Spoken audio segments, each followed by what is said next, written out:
ప్రేమైన సంగమా, దేవుని వాక్యములో మరి ఎఫెసీ రాసిన పత్రిక 6వ అధ్యాయము, ఎఫెసీ రాసిన పత్రిక 6వ అధ్యాయము 4వ వచనము చదువుకుందామండి ఒకసారి. తండ్రులారా, మీ పిల్లలకి కోపము రేపక ప్రభు యొక్క శిక్షలో బోధలోను వారిని పెంచుడి. దేవునికి స్తోత్రం కలుగును గాక. ఇక్కడ అపోస్తలుడైన పౌలు కుటుంబ వ్యవస్థలో ఉన్న ఒక ప్రాముఖ్యమైన అంశం గురించి మాట్లాడుతున్నాడు. తండ్రులారా, అక్కడ తండ్రులారా అంటే ఉత్తి తండ్రికి మాత్రమే కాదు, కానీ తల్లికి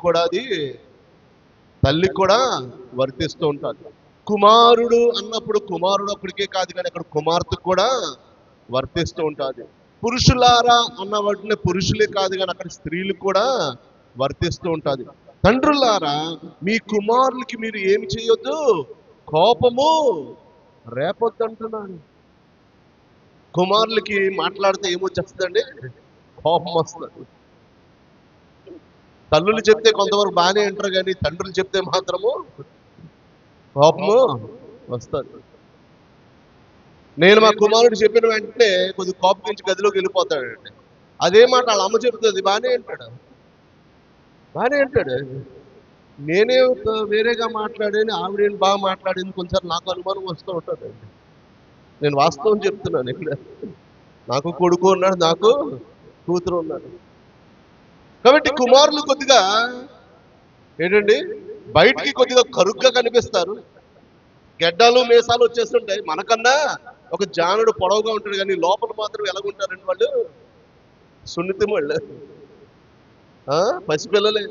అంటే తల్లిదండ్రులు మనం కుమారులతో మాట్లాడాలంటే మన సొంత మాటలు కాదు, కానీ వాక్యము ద్వారా వారితో మాట్లాడేవారుగా ఉంటారు. వాక్యము ద్వారా ప్రభు శిక్షలో, ప్రభు యొక్క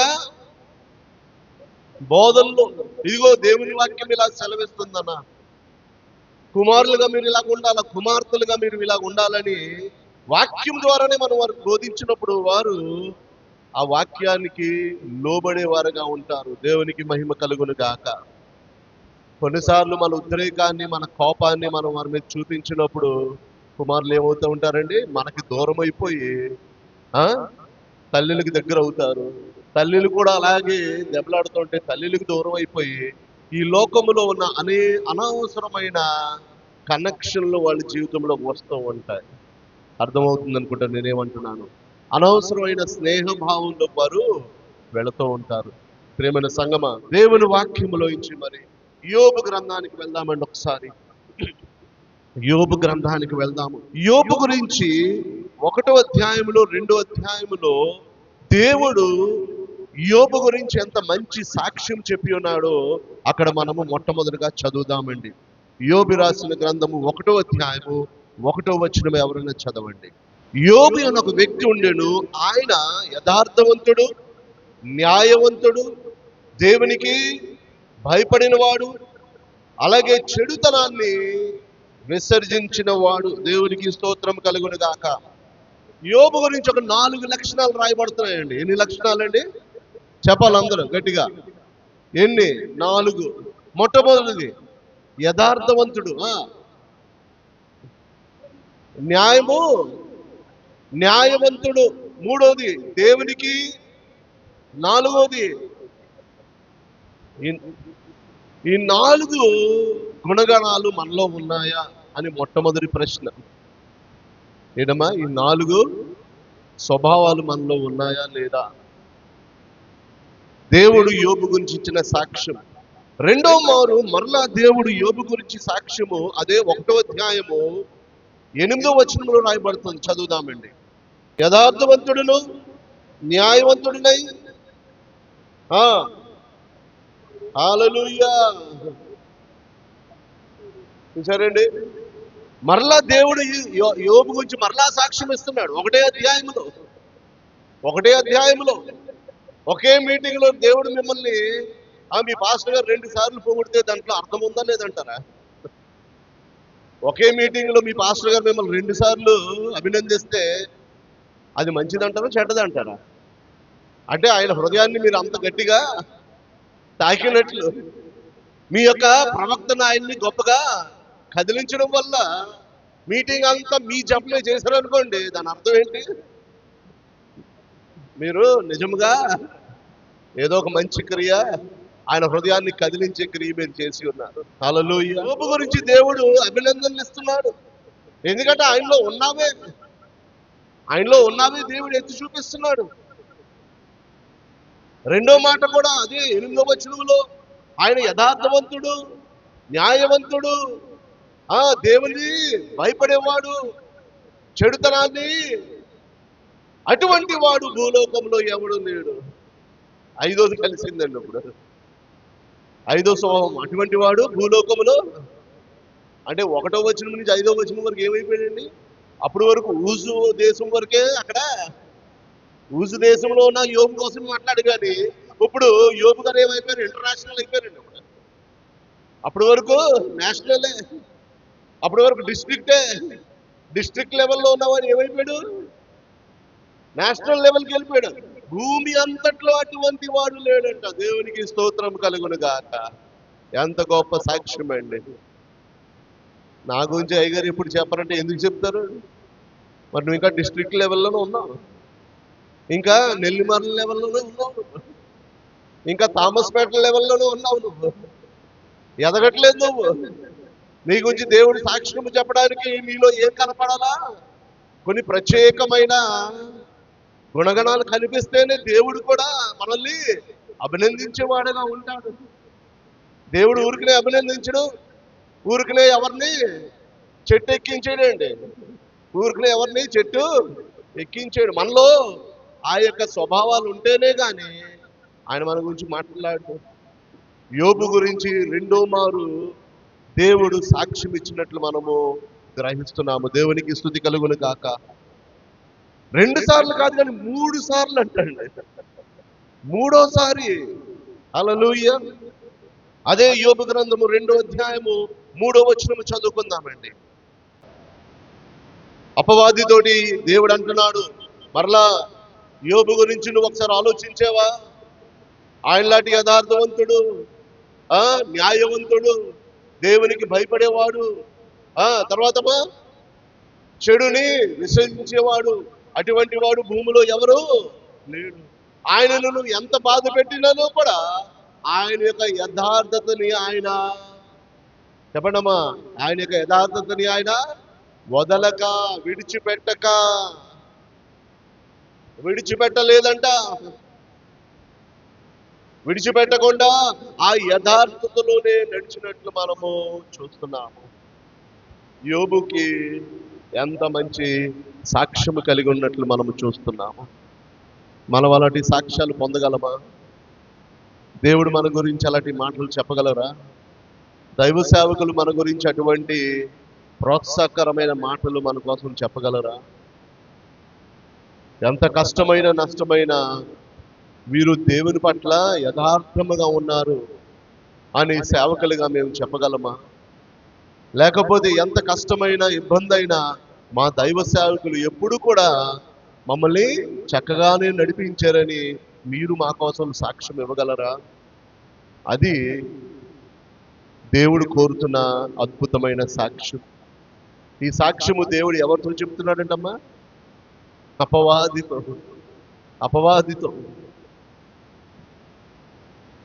ఆ యొక్క అపవాదితో చెప్పినప్పుడు అపవాది ఏం చేశాడమ్మా? యోబు జీవితం మీద గొప్ప కష్టాలు తీసుకుని వచ్చాడు. ఆ కష్టాలు ఎలా తెచ్చాడంటే అపవాది స్టెప్ బై స్టెప్ యోబుని కృంగతీయాలని చేసి ఉన్నాడు.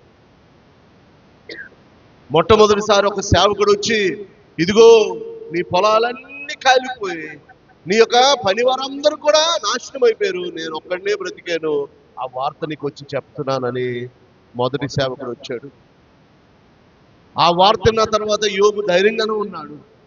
రెండో సేవకుడు వచ్చాడు, ఆయన కూడా అదే వార్త చెప్తున్నాడు. మూడోసారి వచ్చాడు, మూడో సేవకుడు కూడా అదే వార్త చెప్తున్నాడు. 4వ సేవకుడు వచ్చి, ఇదిగో నీ పిల్లలందరూ కూడా ఒక ఇంట్లో ఉండి వారు ఆనందిస్తున్న సమయంలో ఆ యొక్క స్లాబ్ ఏమైపోయింది? కూలిపోయి అందరూ చచ్చిపోయారు, నేను ఒక్కటే మిగిలాను, ఆ వార్త చెప్పడానికి నీకు వచ్చాను అన్నప్పుడు 4 భయంకరమైన ఏటమ్మా సంఘటనలు. అపవాది చూసారండి, ఒక్కొక్కటిగా దెబ్బేస్తూ ఉంటాడు. ఏమండి, మళ్ళీ ఎక్కడ కృంగదీయాలో వాడికి తెలుసు. అలాగ దెబ్బేస్తున్నప్పుడు అప్పుడు యోబు తన బట్టలు చింపుకొని బూడిద పోసుకొని దేవుని సందులో అంగలార్చడం మొదలుపెట్టి ఉన్నాడు. దేవునికి స్తోత్రం కలుగును గాక. ఈ అన్నిటిలో కూడా యోబు గురించి రాయబడుతుంది. 1వ అధ్యాయము 22వ వచనములో యోబు మాత్రము ఏ పాపము చెయ్యలేదు. దేవుని మీద ఇంకా నిరీక్షణ కలిగే ఉన్నాడు. దేవుని మీద ఇంకా ఆశ కలిగే ఉన్నాడు. దేవుడు న్యాయవంతుడు. ఆయన నన్ను ఏటమ్మా మట్టి పాలు చేయడని దేవుని పట్ల ఏ పాపము కూడా చేయలేనట్లు మనం చూస్తున్నాం. ఇలాగా మరలా దేవుడు యోబుతో సవాలు చేస్తున్నప్పుడు అప్పుడు సాతాను ఏమంటున్నాడు, నువ్వు ఆయన చుట్టూత కాపుదలో పెట్టావు కాబట్టి ఆయన నిన్ను విడిచిపెట్టట్లేదు. ఒకసారి ఆయన శరీరం మీద మనం అటాక్ చేసామనుకో, అప్పుడు ఆయన నిజమైన స్వభావము బయటకు వస్తుంది అన్నప్పుడు అపవాదికి దేవుడు అనుమతించినప్పుడు యోబు యొక్క శరీరం అంతా దేంతో నిండిపోయిందమ్మా? కురుపులతో, చీమి కారుతో భయంకరమైన రీతిలో ఆయన శరీరం అంతా కూడా కుళ్ళిపోయిందంట. ఒక కొండ యొక్క చెప్పుని తీసుకుని ఆయన దానిని గోక్కున్నట్లు మనము చూస్తున్నాం.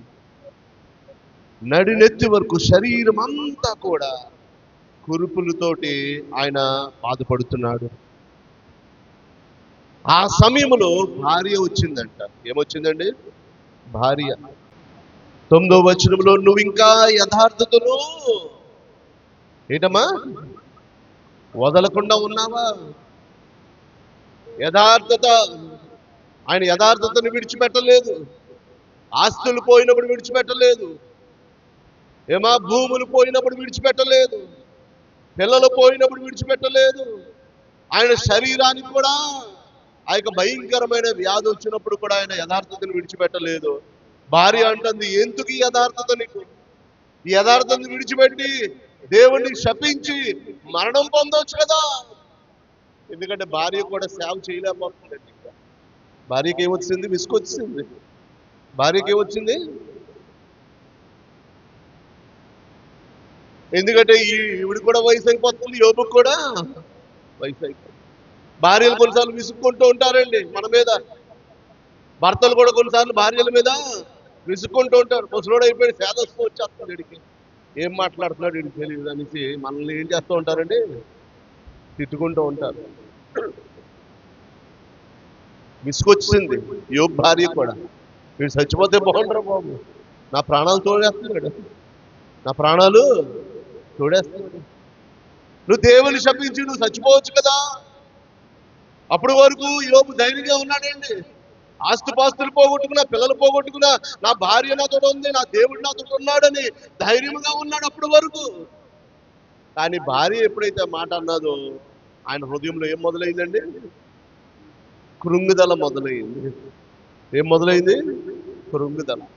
అందుకే 3వ అధ్యాయంలో యోబు మాట్లాడతాడు, నేను పుట్టినరోజు చీకటి కమ్మేస్తుంటే బాగుండు, నేను ఈ భూలోకం రాకముందే నేను సమాధిలోకి వెళ్ళిపోతే బాగుండు, నా తల్లి గర్భంలో వచ్చినప్పుడు 2 చేతులు నన్ను చేర్చుకుంది, ఆ చేర్చుకొని చేతులు లేకపోయి ఉంటే బాగుండు, ఈ రోజు నేను ఇంకా ఈ శ్రమలు లేకుండా సమాధిలో ప్రశాంతంగా నేను ఉండవలసిందని ఏమైపోయాడమ్మా ఆయన? కృంగిపోయాడు. ఏమైపోయాడు? ఎవరి వల్ల? భార్య వల్ల. అందుకే భార్యలారా మీ భర్తల్ని ప్రోత్సహిస్తూ ఉండండి. భర్తలారా మీ భార్యల్ని కొద్దిగా ఎంకరేజ్ చేస్తూ ఉండండి. నిజమే, మీకు వయసు వస్తుంది, వారికి వయసు వస్తుంది, విసుగుదల ఉంటుంది. కానీ భర్తలకి ఎవరంటే ఎక్కువ అంటే భార్య మాటే. ఆ భార్య చిన్న మాట అన్నా కూడా భర్త ఏమైపోతాడండి? కృంగిపోతాడు. అలాగే భర్తలను కూడా భార్య అన్నా, భార్యల్ని భర్తలు అన్నా ఏమైపోతారు? వాళ్ళు కృంగిపోతారు. ఎందుకంటే వారు ఏక శరీరము. వారు ఏమైపోయారు? ఏక శరీరం. బయట వాళ్ళు ఎన్ని మాటలన్నా వాళ్ళు సహిస్తారు, కానీ పక్కనున్న భార్య కానీ పక్కనున్న భర్త ఏమనంటే ఏమైపోతారండి వాళ్ళు? కృంగిపోతారు. అవునా కాదంటారా? చెప్పండి. ఇప్పుడు తెలియదు మీకు, తల మెరిసినప్పుడు తెలుస్తుంది. తల మెరిసినప్పుడు తెలుస్తుంది ఆ మాటలు ఎంత ముఖ్యమో. కాబట్టి సంగమా, యోబు యొక్క భార్య మాట వెంటనే ఆయన కృంగిపోయాడు. కానీ ఒక విషయం మనం అర్థము చేసుకుందామండి. ఆ కృంగిపోయిన పరిస్థితుల్లో 11వ వచనం చదువుకుందామండి. 11వ వచనము, 2వ అధ్యాయం 11వ వచనము. యోబు యొక్క పరిస్థితిని వారు ముగ్గురు స్నేహితులకి తెలిసిందంటన్నమాట. ఎవరికి తెలిసిందంట? ముగ్గురు స్నేహితులు. ఆ ముగ్గురు స్నేహితులు, అమ్మో మా స్నేహితుడైన యోబు కష్టాల్లో ఉన్నాడు, ఇబ్బందుల్లో ఉన్నాడని అక్కడ వాక్యంలో ఏం సెలవిస్తుందంటే, వారు స్థలాలు వాళ్ళు విడిచిపెట్టి అందరూ కూడా మాట్లాడుకొని ఏకముగా పదండి, మన స్నేహితుడైన యోబు యొక్క జీవితము బాగోలేదు, ఆరోగ్యము బాగోలేదు, సమస్తము నష్టపోయాడు, ఆస్తిపాస్తులు పోగొట్టుకున్నాడు, కుమారులు కుమార్తెలు కూడా పోగొట్టుకుని చాలా భయంకరమైన పరిస్థితిలో ఉన్నాడు. మనం వెళ్దాము, వెళ్ళి ఏం చేద్దాం, అతనిని మనము ఓదార్చుదామని ముగ్గురు స్నేహితులు బయలుదేరి ఉన్నారు. దేవునికి స్తోత్రం కలుగును. ఎంతమంది అమ్మా? ముగ్గురు స్నేహితులు ఓదార్చడానికి ముగ్గురు మాట్లాడుకుని బయలుదేరారండి. ఎలా బయలుదేరారంట? మా సంఘంలో ఒకప్పుడు సంఘంలో ఎవరికైనా ఒంట్లో బాగోకపోతే మా సంఘంలో ఉన్న అలవాటు ఏంటంటే, ఒకరికి తెలిస్తే అది అందరికీ తెలియపరచాలని మాకు ఒక అలవాటు అండి. కానీ మా సంఘంలో ఒక అతను ఉండేవాడండి, ఇప్పుడు ఉన్నాడండి. అతను ఏంటంటే వార్త తెలిసిన వెంటనే ముందే వెళ్ళి దర్శించి వచ్చేవాడండి. ముందే వెళ్ళి దర్శించి వచ్చి మాకు 2-3 రోజుల తర్వాత చెప్పాడండి. మాకు ఇప్పుడు చెప్పాడు 2-3 రోజుల తర్వాత. మాకు తెలిసిన తర్వాత అప్పుడు మేము వెళ్ళి వాళ్ళని హాస్పిటల్లో ఉన్న ఇంట్లో ఉన్న దర్శించి వచ్చేవాళ్ళం. మరుసటి ఆదివారమో లేదా 2-3 ఆదివారాల తర్వాత ఆ అనారోగ్యం ఉన్న బిడ్డ సాక్ష్యం చెప్తారు కదండి. చెప్తారో లేదండి? చెప్పినప్పుడు అయ్యో నాకు ఒంట్లో బాగాలేనప్పుడు ఈ బాబే నన్ను వచ్చాడు పలకరించాడు, మిగతాడు ఎవరు రాలేదని అందరి మీద ఏం చేసేదండి ఆవిడ? నింద వేసేది. ఆ వ్యక్తి ముందే చూసి వచ్చేవాడు అండి, ఎవరికి వార్త చెప్పేవాడు కాదు. ఆ వాతావరణం మంచిదంటారండి సంఘంలో? అలా చేసేవాడండి. ఈ రోజుల్లో చాలా మంది పేరు పొందడానికి, మెప్పు పొందడానికి వాళ్ళు చేస్తూ ఉంటారు. కానీ ఇక్కడున్న యోబుకున్న ముగ్గురు స్నేహితులకు మంచి మనసు చూడండి. అందరూ కూడా ఏకముతో ఐక్యమత్యను కలిగి వారు ప్రదేశాలను విడిచిపెట్టి, వారు ఏ ఉద్యోగాలు చేస్తున్నారో ఏ వ్యాపారాలు చేస్తున్నారో మనకు తెలియదు. వాళ్ళకి భార్య పిల్లలు ఉన్నారో లేదో మనకి ఇక్కడ తెలియదు, కానీ ఉండుంటారు. ఆ భార్య పిల్లల్ని, వాళ్ళ స్థలాల్ని, ఉద్యోగాల్ని, వాళ్ళు పాడిని, పంటని, పశువుల్ని అన్ని కూడా విడిచిపెట్టి పదండ్రా మనం వెళ్ళి మన యొక్క స్నేహితుడైన యోబుని మనము పరామర్శిందామని వాళ్ళు బయలుదేరి వెళ్ళి ఉన్నారంట. దేవునికి స్తుతి కలుగును గాక. సంఘములో అటువంటి వాతావరణం ఉండాలి. ఒక వ్యక్తి కృంగిపోయిన స్థితిలో ఉన్నప్పుడు సంఘం అంతా వెళ్ళినప్పుడు వారికి ఎంత ధైర్యము. నీకు ఎన్నో పనులు ఉండొచ్చు, నువ్వు ఎన్నో దూర ప్రాంతంలో ఉండొచ్చు, కానీ నువ్వు అక్కడికి వచ్చి ఒక మంచి మాట చెప్తే వాళ్ళ హృదయం అంతా ఏమైపోతుందమ్మా? దుఃఖమంతా పోయి సంతోషముతో నింపబడుతూ ఉంటుంది. నమ్మిన వారు హల్లెలూయా చెప్పండి అమ్మా. హల్లెలూయా. ఆ ముగ్గురు స్నేహితులు చాలా త్వరపడి వెళ్తున్నారంట. దూరం నుంచి చూశారంట ఎవరిని? వారు స్నేహితుడైన యోబు దూరంలో ఉన్నప్పుడు చూసి అమ్మో, వారు గట్టిగా ఏడవడం మొదలు పెట్టారంట. అలాగే రాయబడ్డదమ్మా. 12వ వచనమండి. వెలిగెత్తి ఏడ్చి వారు బట్టలు చింపుకొని వారు తలల మీద నుంచి ధూళి పూసుకున్నట్లు మనము చూస్తున్నాము. ఈ స్నేహితులు ఎంత దగ్గర స్నేహితులో చూడండి. వారి స్నేహితుడి పట్ల ఎంత అభిమానం కలిగిన వారు. ఎంత ప్రేమ కలిగిన వారు. దూరం నుంచి చూశారంట, ఎలుగెత్తి ఏడడం మొదలెట్టారంట, బట్టలు చింపుకున్నారంట. తల మీద నుంచి ధూళి. మనం అలాగున్నామా? లేకపోతే ఎవరైనా జీవితంలో ఏమన్నా కీడు జరిగినప్పుడు బాగా అవుతున్నాడు, ఆడు నాకు ఇలా చేశాడు కాబట్టి ఆడికి ఇలాగా అవ్వాలా అని నువ్వు అనుకుంటున్నావా? అలాగ నువ్వు అనుకుంటే నువ్వు మంచి స్నేహితుడివి కాదు. నువ్వు మంచి స్నేహితుడివి కాదు. కానీ ఈ స్నేహితులు మాత్రము చాలా అద్భుతమైన స్నేహితులు. అలాంటి స్నేహితులు నాకుంటే బాగుండని నాకు అనిపిస్తూ ఉంటారు. అలాంటి స్నేహితులు మీకుంటే బాగున్నా, మీరు అటువంటి స్నేహితులుగా మీకు ఉండాలని ఆశ ఉందా? కానీ ఈ ముగ్గురు స్నేహితుల యొక్క మనసు మనం చూద్దాం. మరి దేవుడు సరైన సమయంలో యోబు దగ్గరికి ముగ్గురు స్నేహితులు పంపించాడు. ఎప్పుడు? భార్య కూడా చీ అన్నప్పుడు ఇంకా ఇతను ఏమైపోతున్నాడు? లోపల కృంగిపోవచ్చున్నాడు. అమ్మో, ఈ కృంగుదాల్లో యోబుని వదిలేస్తే చాలా భయంకరమని అని ఈ ముగ్గురు స్నేహితులు లేపి దేవుడు వాళ్ళని పంపించినట్లు మనం చూస్తున్నాం. దేవుని నామానికి మహిమ కలుగును గాక. హల్లెలూయా. అలాంటి స్నేహితులు నీకు ఉన్నారా? నీ కృంగిపోయిన పరిస్థితుల్లో నీ దగ్గరకు వచ్చి మేము ప్రార్థన చేస్తున్నామని ఉన్నారా? వారు ఎలుగెత్తి ఏడిశారంట, బట్టలు చింపుకున్నారంట, వారి యొక్క తల మీద నుంచి ధూళి పోసుకున్నారంట. అదే కాకుండా ముందు వచనం చదువుదామండి. 7 దినములు అనగా దివారాత్రులు యోబుతో నేల మీద కూర్చున్నారంట. ఆ 7 రోజులు ఒక్క మాట కూడా వారు మాట్లాడలేదంట. 7 దినాలు ఈ ముగ్గురు స్నేహితులు యోబు మాట్లాడకుండానే కూర్చున్నారంట. ఓదార్పన్న వెంటనే వెళ్ళి వాక్యాలతోటి బ్యాండ్ వాయించేద్దాం అనుకుంటామండి. కానీ ఇక్కడ ఓదార్పు అంటే ఏంటండి? వాళ్ళ పరిస్థితుల్లోకి వెళ్ళి మనం కూర్చోవడమే వాళ్ళ గొప్ప ఓదార్పు. దేవునికి స్తోత్రం కలుగును గాక. వెళ్ళి కూర్చోవడమే, మౌనంగా కూర్చోవడం. వాళ్ళు మౌనంగా కూర్చున్నారు, ఒక్క మాట కూడా పలకలేదండి. ఎన్ని రోజులు? 7 రోజులు. 7 రోజులు వారు పనులన్నీ మానుకున్నారు. అయ్యో, నా ఇంటికి వెళ్ళిపోవాలా, నా మేకలు కొండ మీద ఉండిపోయి, నా గొర్రెలు అడవులు ఉండిపోయని అవన్నీ కూడా పక్కన విడిచిపెట్టి ఎవరి మీద దృష్టి అంతా? యోబు మీదే దృష్టి. యోబు మీదే దృష్టి. ఒక్క పల్లెత్త మాట లేదంట. ఏ యోబు ఇలాగైపోయింది, నువ్వు ఏం పాపం చేసేవని, లేకపోతే ఏం దోషం చేసావని ఏం మాట్లాడలేదు. యోబు యొక్క దుఃఖంలో వీరు కూడా ఏం చేస్తున్నారు? ఏడుస్తున్నారంట. యోబు దుఃఖములో వారు కూడా బట్టలు చెప్పుకున్నారంట. యోబు దుఃఖములో వారు ఏం చేస్తున్నారు? వారి శరీరాల మీద ఆ ధూళి పోసుకున్నట్లు మనము చూస్తున్నాము. దేవునికి స్తుతి కలుగును గాక.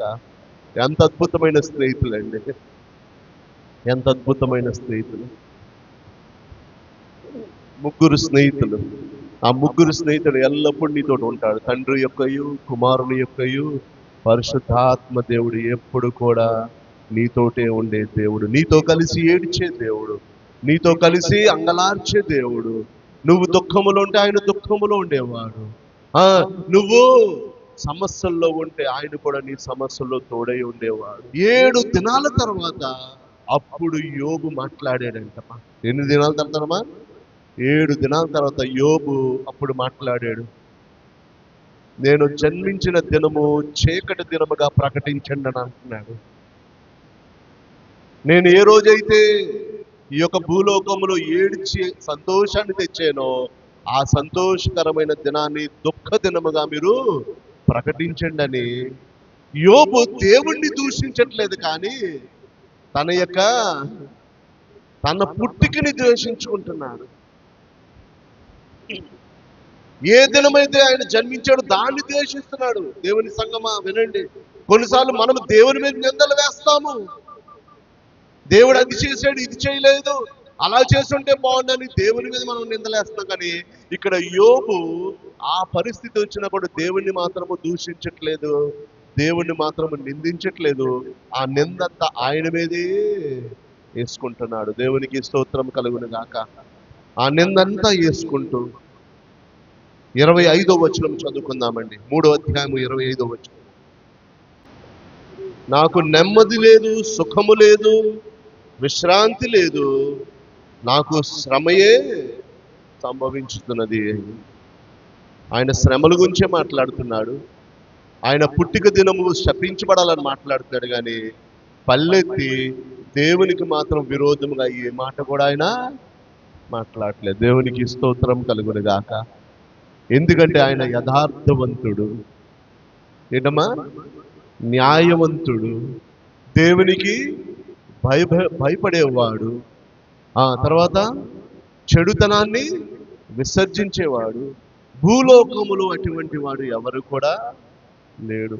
అందుకే చివరి వరకు ఆయన దేవుణ్ణి దూషించలేనట్లు మనం చూస్తున్నాం. ఎప్పుడైతే ఈ మాటలు ఆ యొక్క యోబు తన స్నేహితులతో పంచుకున్నాడో, అందులో ఒక స్నేహితుడు కొన్ని ప్రోత్సాహకరమైన మాట్లాడాడు.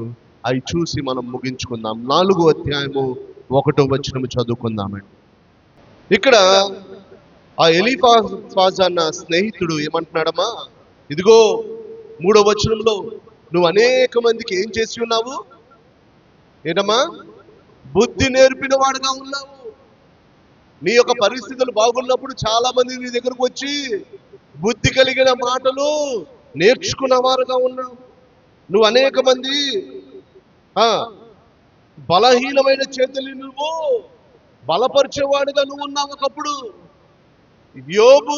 యోబు యొక్క గత జీవితాన్ని జ్ఞాపకము చేస్తున్నాడు. ఎవరు? స్నేహితుడు. ఒకప్పుడు మనం ఎలా జీవించేమో, దేవుని కోసం ఎలాగ మనము పౌరుషంగా ఉన్నామో, దేవుని కోసం ఎలాగ యథార్థంగా ఉన్నామో, కొన్నిసార్లు ప్రజలు వచ్చి మనల్ని ఏం చేయాలండి, జ్ఞాపకము చేస్తూ ఉండాలా. ఏం చేస్తూ ఉండాలా? మనల్ని ప్రోత్సహించడానికి. అయ్యగారు, మీరు ఈ ప్రాంతానికి వచ్చినప్పుడు ఎన్ని శ్రమలు పడ్డారో మాకు తెలుసు అయ్యగారు. ఈ రోజు దేవుడు మిమ్మల్ని ఇలా నిలబెట్టారంటే ఎంత గొప్ప విషయం అని మీ సేవకులకు ఆ ప్రోత్సాహకరమైన మాటలు మనం ఏం చేస్తూ ఉండాలా? ఆయనకు అన్నీ తెలుసులే అని మనం ఊరుకోవడం కాదు. ప్రోత్సాహం కావాలా? ఎలీఫాజు ఏం చేస్తున్నాడు? స్నేహితుడిని ప్రోత్సహిస్తున్నాడు. నువ్వు ఎంతమందికి ఏమి ఇచ్చున్నావు? నువ్వు బుద్ధి నేర్పేవు. నువ్వు ఎంతమంది బలహీనమైన చేతుల్ని బలపరిచావు. ఉద్యోగం లేని వారికి ఉద్యోగం ఇచ్చావు. వ్యాపారాల కోసము పెట్టుబడి కావాలంటే పెట్టుబడి నువ్వు ఇచ్చి ఉన్నావు. ఎన్ని కుటుంబాలు నువ్వు నిలబెట్టేవో అన్నీ నువ్వు చేసినవే కదా యోబు అని. యోబు తన పరిస్థితులు బాగున్నప్పుడు చేసిన అన్ని మంచి కార్యాలు తన స్నేహితుడు జ్ఞాపకంలోకి తెస్తున్నాడు. 4వ వచనం చదువుకుందామండి. నీ మాటలు తొట్టిల్ల వానికి ఏదమ్మా ఆదుకున్నను. నీ మాటలంట, నీ మాటలు ఒకప్పుడు ఏమైపోయాడు? తొట్టిల్లిపోయిన వారికి ఆదుకున్నాయి. కానీ నువ్వు ఇప్పుడు ఏమైపోతున్నావు? ఎందుకలాగా నువ్వు తొట్టిల్లిపోతున్నావు? ఎందుకలాగా నువ్వు బలహీనమైపోతున్నావు? నువ్వు ఒకప్పుడు ఎంత గొప్పగా వాడబడిన వ్యక్తిగా ఉన్నావు అని స్నేహితుడు బలపరుస్తున్నాడు. మంచి స్నేహితుడు అంటమ్మా. ఇది మంచి స్నేహితుడు అంటారా కాదంటారా? ఎంత మంచి స్నేహితుడు మనకున్నారు అలాంటి స్నేహితులు. మన ఇంట్లో ఏమైనా సంఘటన జరిగిన వెంటనే నువ్వు అలా చేసి ఉండకపోవచ్చు, ఇలా చేసి ఉండకపోవచ్చు అని మనకు వచ్చి నీతులు చెప్తారు. కానీ నీ వల్లే జరిగింది, నీ నోటి వల్లే, నీ యొక్క మాట వల్లే అన్నీ జరిగాయని నిందలు వేసుకుంటూ ఉంటాం. కానీ ఇక్కడ స్నేహితులు నిందలు మోపడానికి మాత్రము రాలేదు, బలపరచడానికి. వారు ముగ్గురు కూడా ఐక్యతతో వారి స్థలాల నుంచి మనము యోబుని ఏం చేద్దాము, ఓదార్చుదామని వచ్చి ఉన్నారు. దేవునికి స్తోత్రం కలుగును గాక. ఆ ఓదార్పు కలిగిన మాటలు చెప్తున్నారు. నువ్వు ఎంతమందిని నువ్వు బలపరుచున్నావా? తర్వాత 4వ వచనము 2వ భాగము, కృంగిపోయిన మోకాళ్ళను నువ్వు బలపరిచి ఉన్నావు.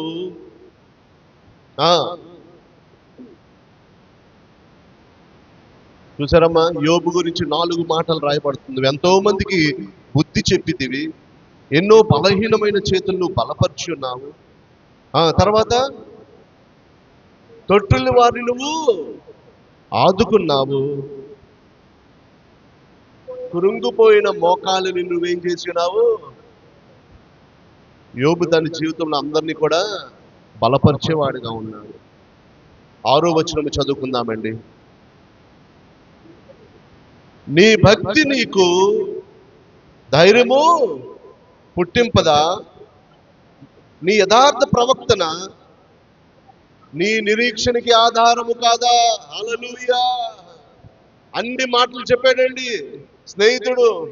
ఇంకా ఆయన బలపడట్లేదు, ఇంకా నిరాశలో ఉన్నాడు. చివరికి ఒక మాట చెప్పాడు, నీ భక్తి నీకు ధైర్యము. నీ భక్తి, దేవుని పట్ల ఉన్న నీ యథార్థత, దేవుని పట్ల నీకున్న నిర్దోషమైన హృదయము, కలమషము లేని హృదయము, దేవుని పట్ల నీకున్న భయము, చెడుతనం పట్ల ఉన్న నీకు అసహ్యము, దేవుని పట్ల నువ్వు చూపించిన ప్రేమ, సేవకుల పట్ల చూపించిన ప్రేమ, సంఘము పట్ల చూపించిన ప్రేమ, ఇవన్నీ కూడా నువ్వు చేస్తున్న భక్తి నీకు ధైర్యము పుట్టించట్లేదా? ధైర్యము పుట్టించట్లేదా అని స్నేహితుడు యోబుని ప్రశ్నిస్తున్నాడు. నీ నిర్దోషమైన జీవితము నీకు నిరీక్షణ కలిగించట్లేదా? నీ యథార్థ ప్రవక్తన దేనికమ్మా?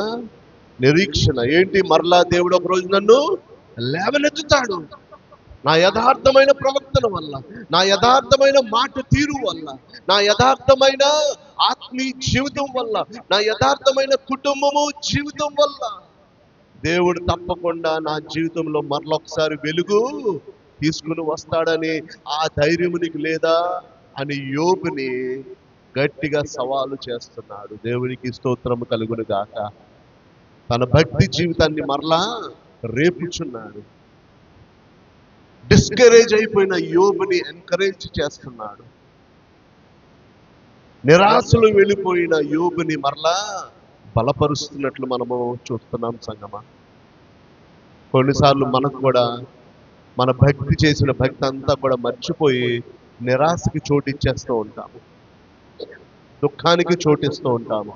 కానీ రాత్రి కాలంలో నీ స్నేహితుడైన యేసుక్రీస్తు, నీ స్నేహితుడైన తండ్రి యొక్క దేవుడు, నీ స్నేహితుడైన కుమారుడైన యేసయ్య, నీ స్నేహితుడైన పరిశుద్ధాత్మ దేవుడు, త్రియేక దేవుడు నిన్ను బలపరుచుచున్నాడు. హల్లెలూయా. మిమ్మల్ని బలపరుస్తున్నాడు.